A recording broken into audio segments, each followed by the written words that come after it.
யோவான் 3ஆம் அதிகாரம் அதில் எழுதப்பட்டிருக்கிற 36வது வசனத்துக்கு நேராக உங்கள் வேத புஸ்தகங்களை திருப்பிக் கொள்ளுங்கள்.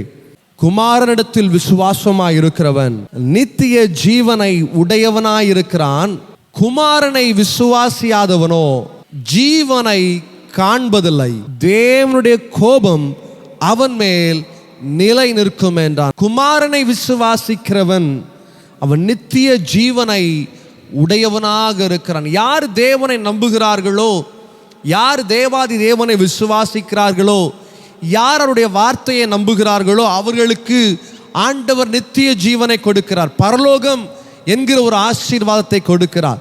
ஆனால் இன்றைக்கு பார்த்தால் விசுவாசிகளை போல் இருந்து கொண்டு அவருடைய வார்த்தைகளை விசுவாசியாமல் போகிறவர்களுக்கு ஆண்டவர் ஒரு கண்டிஷனை கொடுக்கிறார்.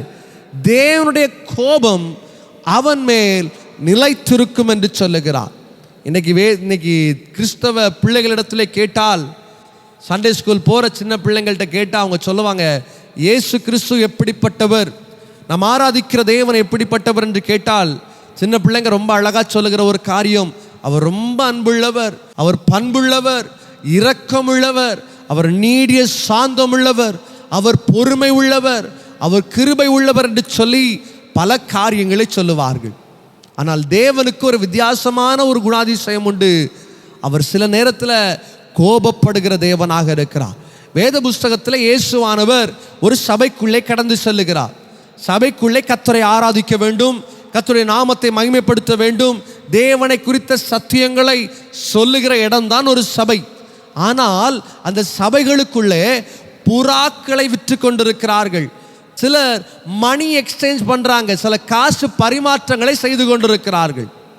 ஆண்டவர் பார்க்கிறார், எப்பா இந்த சபை தேவனை ஆராதிக்க வேண்டிய சபை, இந்த சபை கர்த்தரை உயர்த்த வேண்டிய ஸ்தலம், இந்த இடம் தேவனுடைய நாமத்தை பிரஸ்தாபப்படுத்த வேண்டிய இடம். ஆனால் இந்த இடத்துல தேவ ஜனங்கள் ஆண்டவரை ஆராதிப்பதை விட்டுவிட்டு, தேவனை துதிப்பதை விட்டுவிட்டு உலக பிரகாரமான காரியங்களை செய்கிறவர்களாக இருந்தார்கள்.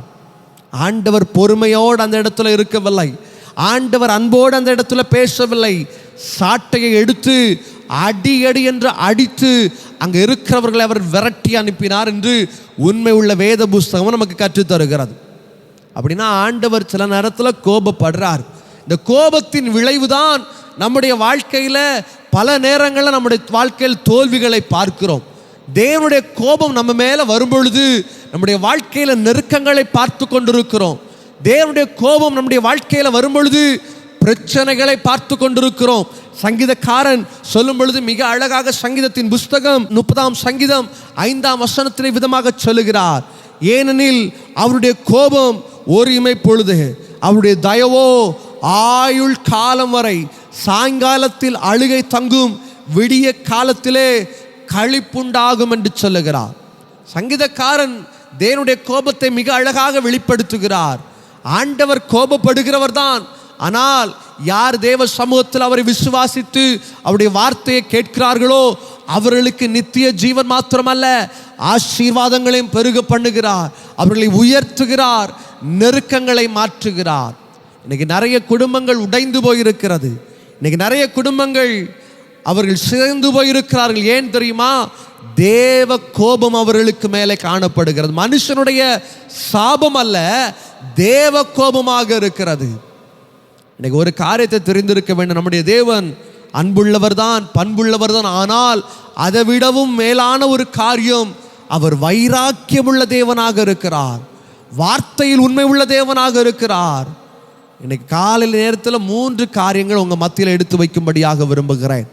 தேவ கோபம் நம்மை விட்டு கடந்து செல்ல வேண்டுமானால் நாம் கடந்து வர வேண்டிய 3 அனுபவங்கள் வேத புஸ்தகத்தில் மிக தெளிவாக எழுதப்பட்டிருக்கிறது.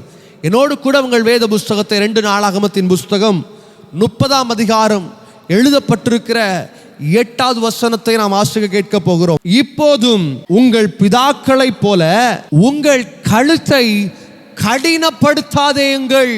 எனக்கு அருமையான தேவ ஜனங்களே, முதல் காரியம், தேவ கோபம் நம்முடைய வாழ்க்கையை விட்டு வெளியேற வேண்டுமானால், இந்த சாபம் பிடித்த வாழ்க்கையை விட்டு, நெருக்கப்பட்ட வாழ்க்கையை விட்டு நம்முடைய வாழ்க்கையை விடுதலைக்குள்ளே கடந்து வர வேண்டுமானால் நாம் கடந்து வர வேண்டிய முதல் அனுபவம் வேத புஸ்தகத்தில் மிக அழகாக ஆண்டவர் சொல்லுகிறார், உங்கள் கழுத்தை கடினப்படுத்தாதீங்கள். ஆங்கிலத்திலே ஸ்டிஃப் நெக் என்று சொல்லப்பட்டிருக்கிறது. அதாவது பிடிவாத குணம் என்று சொல்லுவார்கள். ரெண்டு விதமான பிடிவாதம் என்று இருக்கிறது. ஒன்று உலக பிரகாரமான பிடிவாதம், இரண்டாவது தேவ சமூகத்தில் நாம் பிடிக்கிற பிடிவாதம். அதாவது யாக்கோபு ஒரு பிடிவாதம் பண்ற, ஆண்டவரே நீர் என்னை ஆசீர்வதிக்கிறவரை நான் என்ன பண்ண மாட்டேன், உங்களை விட மாட்டேன். அந்த பிடிவாதம் பரவாயில்ல. ஆனால் இன்றைக்கு சில ஜனங்கள் உலகத்தின் காரியங்களுக்கு பிடிவாதம் பிடித்து கொண்டிருப்பார்கள். தேவ சமூகத்தில் ஆண்டவரே நீர் செஞ்சாதான் என் வாழ்க்கையில் நான் இப்படி பண்ணுவேன், என் வாழ்க்கையில் ஆசீர்வாதத்தை கொடுத்தாதான் சபைக்கு வருவேன்.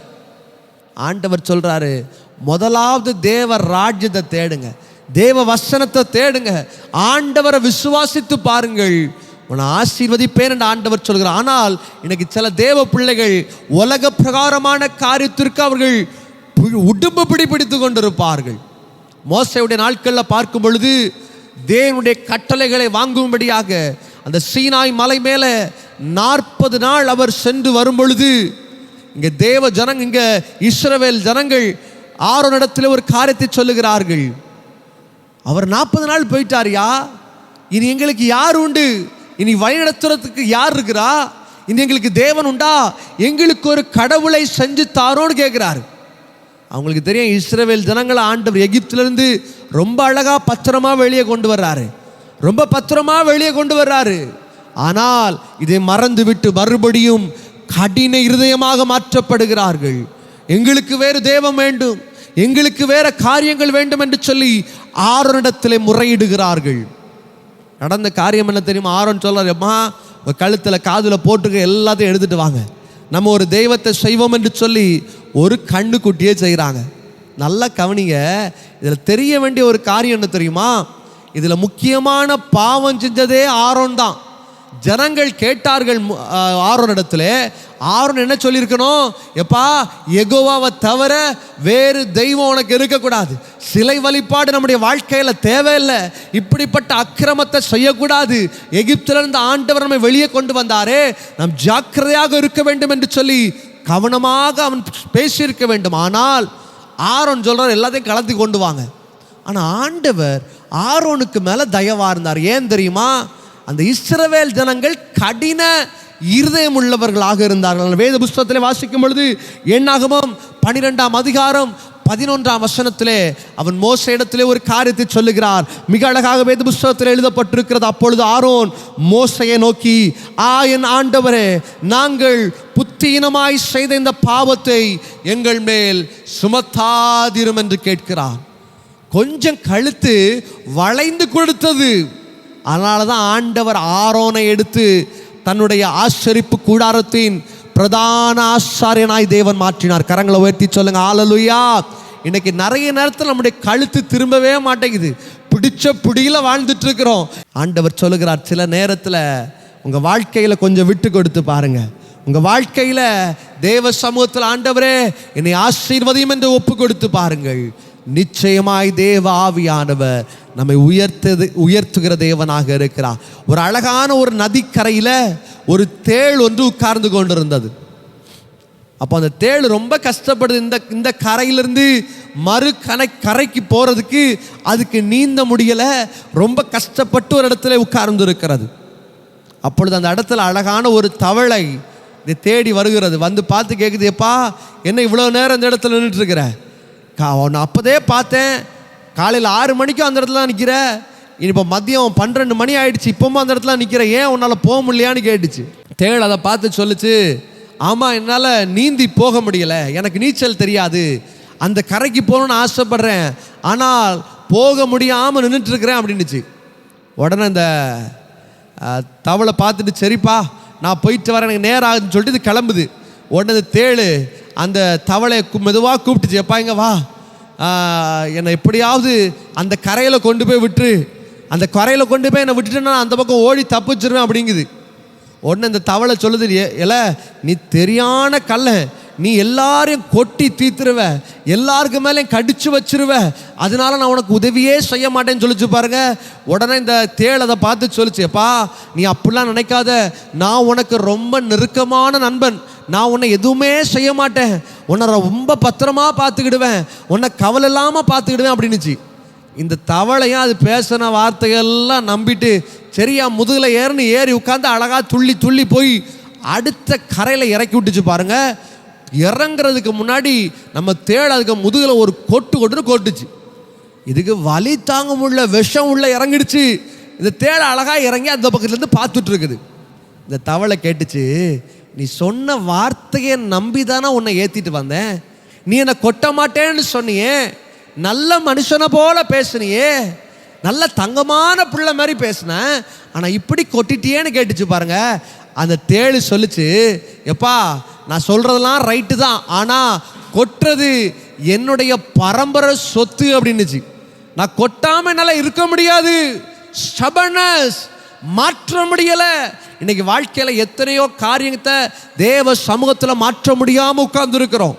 பாவத்தை விட்டு வெளியே வர முடியல, அக்கிரமத்தை விட்டு வெளியே வர முடியல, தேவனுக்கு பிரியமில்லாத காரியத்தை விட்டுட்டு வெளியே வருவதற்கு நம்முடைய இருதயம் கடினப்பட்டிருக்கிறது. இஸ்ரவேல் ஜனங்கள் இதே காரியத்தை தான் செய்தார்கள். ஆனால் ஆரோன் செய்கிறார், ஒரு பெரிய ஒரு காரியத்தை செய்கிறார். என்ன செய்தார் தெரியுமா? அவர் தேவ சமூகத்தில், ஆண்டவரே என்னை மன்னித்து விடுமாப்பா, ஆண்டவரே நான் செய்தது ஒரு பெரிய துரோகம், நான் செய்தது பெரிய அக்கிரமமாப்பா, இனிமேல் நான் இது செய்வதில்லை என்று சொல்லி தேவ சமூகத்திலே அவன் கதறுகிறவனாக காணப்பட்டான். சில நேரத்தில் கடினங்களை நம்ம உடைத்து போட்டால்தான் தேவ ஆசீர்வாதத்தை பெற்றுக்கொள்ள முடியும். சில நேரத்தில் தேவனுக்கு பிரியமில்லாமல் வாழுகிற அந்த கடினமான இருதயத்தை உடைத்து போடுங்கள். குடும்ப வாழ்க்கையில் அதே போல தான், கடினமாக இருக்க வேண்டிய நேரத்தில் கடினமாக இருக்கணும். சில நேரத்தில் விட்டு கொடுக்க சொன்னால் விட்டு கொடுக்க வேண்டும். ஏனென்றால் ரொம்ப அழகான ஒரு தமிழ் பழமொழி உண்டு, விட்டு கொடுக்கிறவன் கெட்டு போவதில்லை, கெட்டு போவனோ அவன் விட்டு கொடுப்பதே இல்லை.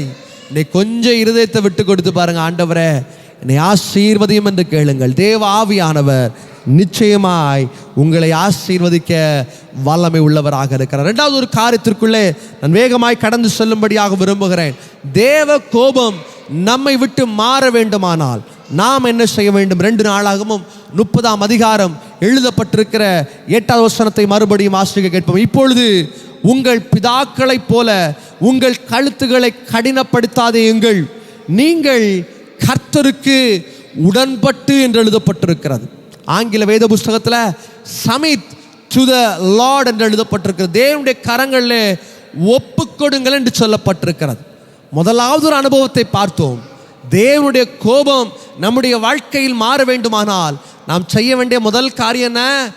கடினமான இருதயத்தை மாற்ற வேண்டும். இரண்டாவது பார்க்க போகிறோம், வேத புஸ்தகம் மிக அழகாக சொல்லித் தருகிறது, தேவ கோபம் நம்மை விட்டு எடுபட்டு போக வேண்டுமானால் நாம் செய்ய வேண்டிய இரண்டாவது காரியம், தேவனிடத்தில் நம்மை ஒப்பு கொடுக்கிறவர்களாக இருக்க வேண்டும். வேத புஸ்தகத்திலிருந்து ஒரு மனுஷனை நான் எடுத்து சொல்லும்படியாக விரும்புகிறேன். அவனுடைய பேர் சகையு. எரிகோவிலே அவன் டாக்ஸ் கலெக்டராக அவன் பயங்கரமான காரியத்தை செய்து கொண்டிருக்கிறான். ஒரு நாள் கேள்விப்படுகிறான், இயேசு கிறிஸ்து இந்த இடத்துல கடந்து வருகிறதை கேள்விப்படுகிறான்.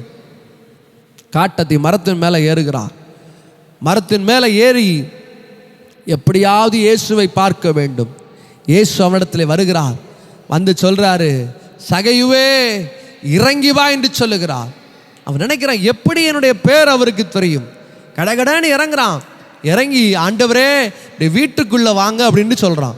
நல்லா கவனிங்க, வேத புஸ்தகத்தில் வாசிக்கும் பொழுது கூட இருக்கிறவங்கெல்லாம் ஒரு வார்த்தையை சொல்லுவாங்க, இயேசு கிறிஸ்து இவனுடைய வீட்டிற்காக போக வேண்டும், அநியாயக்காரன், அக்கிரமக்காரன், பிறரிடத்திலே அதிகமாக கொள்ளையடிக்கிற ஒரு மனுஷன், இவனுடைய வீட்டிற்காக தேவன் போக வேண்டும் என்று கேட்கிறார். இன்னைக்கு நல்ல ஒரு காரியத்தை யோசிங்க. பாவத்தோடு இருக்கிறீங்கன்னா ஆண்டவர் இன்னைக்கு உங்களை தேடி வர்றார். அக்கிரமம் செஞ்சுட்டு இருக்கிறீங்களா, இன்னைக்கு ஆண்டவர் உங்கள் வீட்டை தேடி வர்றாரு. இன்னைக்கு ஒப்பு கொடுத்துட்டீங்கன்னு வச்சுக்கோங்களேன், உங்கள் வாழ்க்கையை தலைகீழாக மாற்றுகிற தேவனாக இருக்கிறார். சகையு வீட்டுக்குள்ள ஆண்டவர் போறாரு. உள்ள போனோன்னு சகையு சொல்றார், ஆண்டவரே நான் யாரிடத்துலயாவது அநியாயமாய் வாங்கியிருந்தால் அதை நாலத்தனையா திருப்பி கொடுக்கிறேன்ப்பா. ஆண்டவரே, யாரிடத்துல நான் அநியாயமாய் வாங்கியிருந்தால் திருப்பி கொடுத்துறேன். என் ஆஸ்தியில் பாதியை ஏழைகளுக்கு கொடுக்கிற ராஜா, என்னை மாற்றுவீரா என்று கேட்கிறான். நடந்த காரியம் என்ன தெரியுமா? இந்த உலக மனிதர்கள் பார்க்கத்தக்கன ஒரு மாற்றத்தை ஆண்டவர் சகையுடைய வாழ்க்கையில கொடுத்தார். காரணம் என்ன தெரியுமா? ஒரு சாதாரண விஷயம்தான். அவன் தன்னை தேவ சமூகத்தில் ஒப்பு கொடுத்தான்.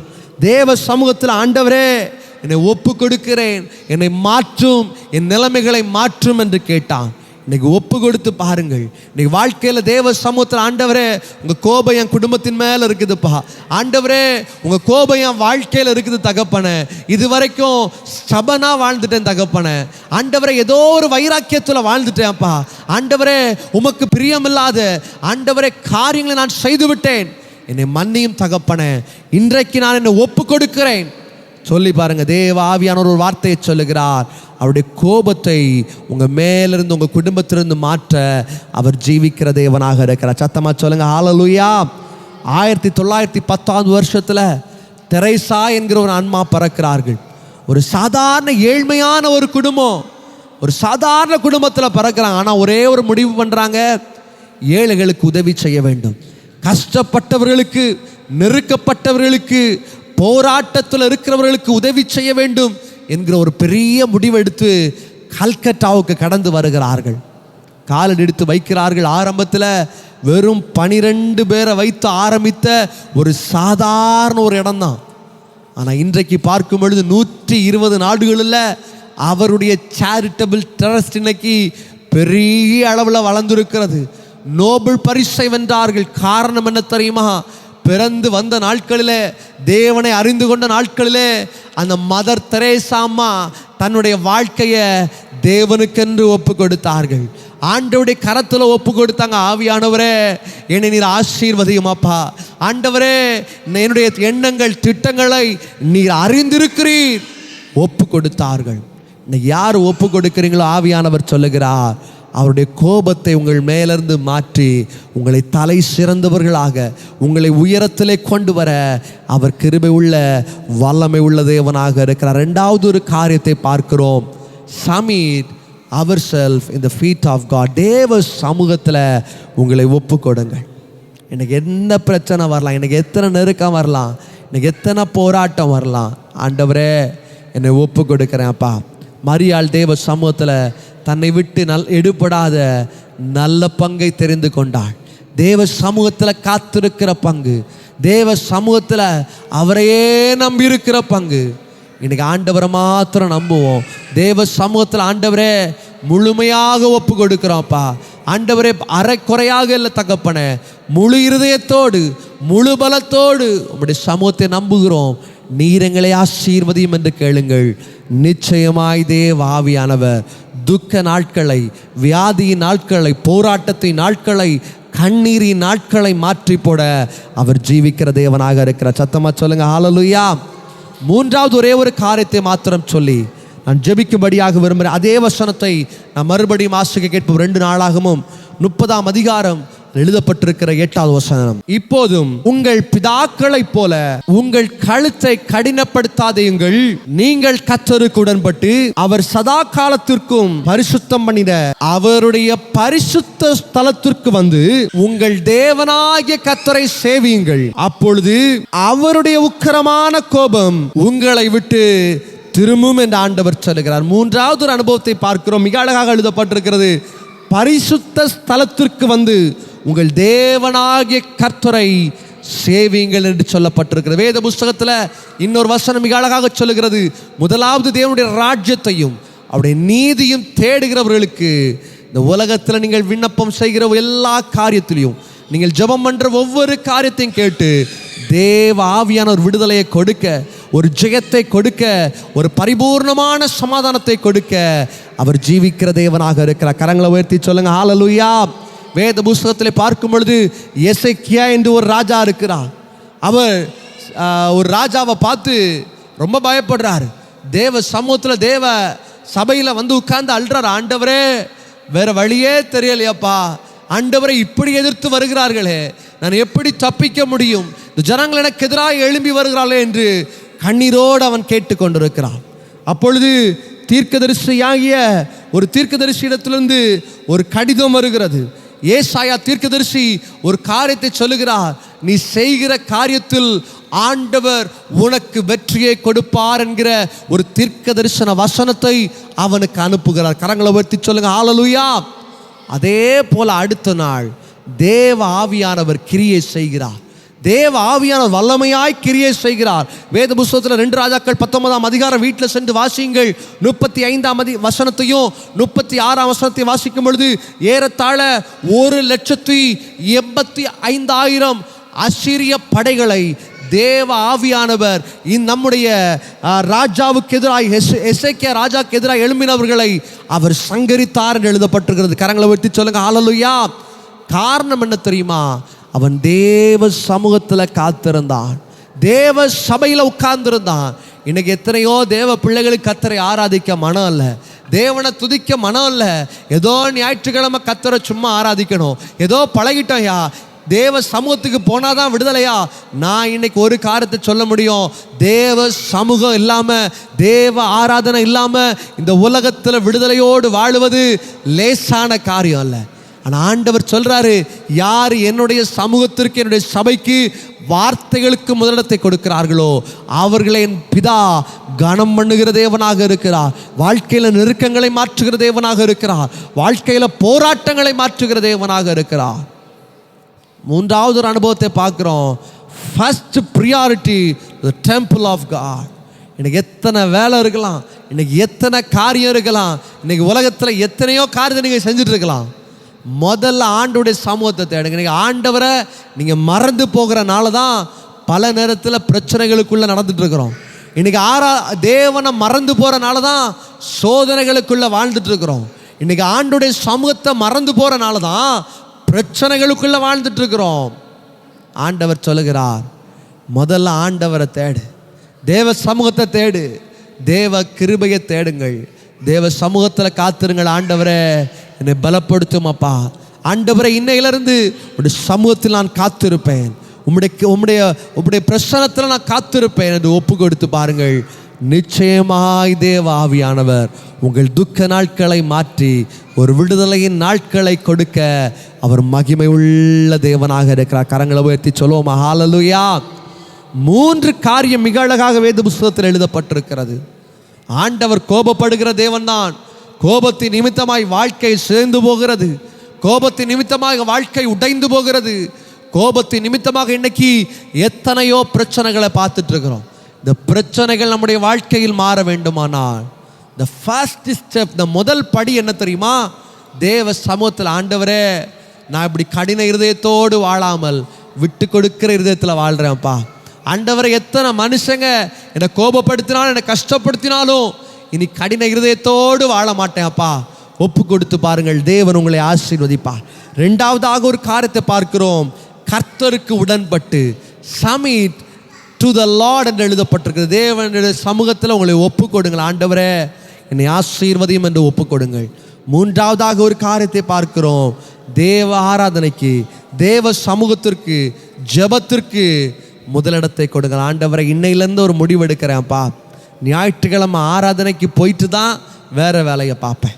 ஏன்னா என் குடும்பம் இன்னைக்கு பிரச்சனையில் இருக்குது, என் குடும்பம் இன்னைக்கு போராட்டத்தில் இருக்குது, என் குடும்பம் இன்னைக்கு வறுமையில் இருக்குது, என் குடும்பம் இன்னைக்கு வியாதியில் இருக்குது.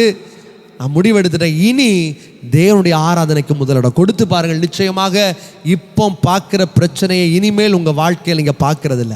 தேவ சமூகத்தில் ஒப்பு கொடுத்த ஆவியானவரே என்னை நான் ஒப்பு கொடுக்குறேன்ப்பா, என்ன முழுசுமாக கொடுக்குறேன் தகப்பனை, என்னை ஆசீர்வதியும் என்று தேவ சமூகத்தில் உங்களை ஒப்பு கொடுங்கள். ஆண்டவரை என்னை பலப்படுத்தும் என்று தேவ சமூகத்திற்கு வருவதற்கு உங்கள் இருதயத்தை நீங்கள் பலப்படுத்துங்க. நிச்சயமாய் தேவ ஆவியானவர் உங்களை பலப்படுத்துகிற தேவனாக இருக்கிற சகோதரர் எபிசாம் மூலமாக பகிரப்பட்ட இந்த தேவ செய்தி உங்களுக்கு ஆசீர்வாதத்தை கொண்டு வந்திருக்கும் என்று நாங்கள் நம்புகிறோம். இந்த வார்த்தையால் நீங்கள் ஆசீர்வதிக்கப்பட்டிருந்தால் இதை உங்கள் நண்பர்களுடன் பகிர்ந்து கொள்ளுங்கள். உங்களுக்கு ஜெபம் தேவையா? நீங்கள் எந்த நேரத்திலும் 9952813788 என்ற எண்ணிற்கு எங்களை அழைக்கலாம். எங்கள் அதிகமான பிரசங்கங்கள் மற்றும் நேரடி ஆராதனைகளை லைவ் வர்ஷிப் காண யூடியூப் உள்ள எங்கள் சேனலை பாருங்கள். RHEMAMINISTRIESNGL. தேவன் உங்களை ஆசீர்வதிப்பாராக.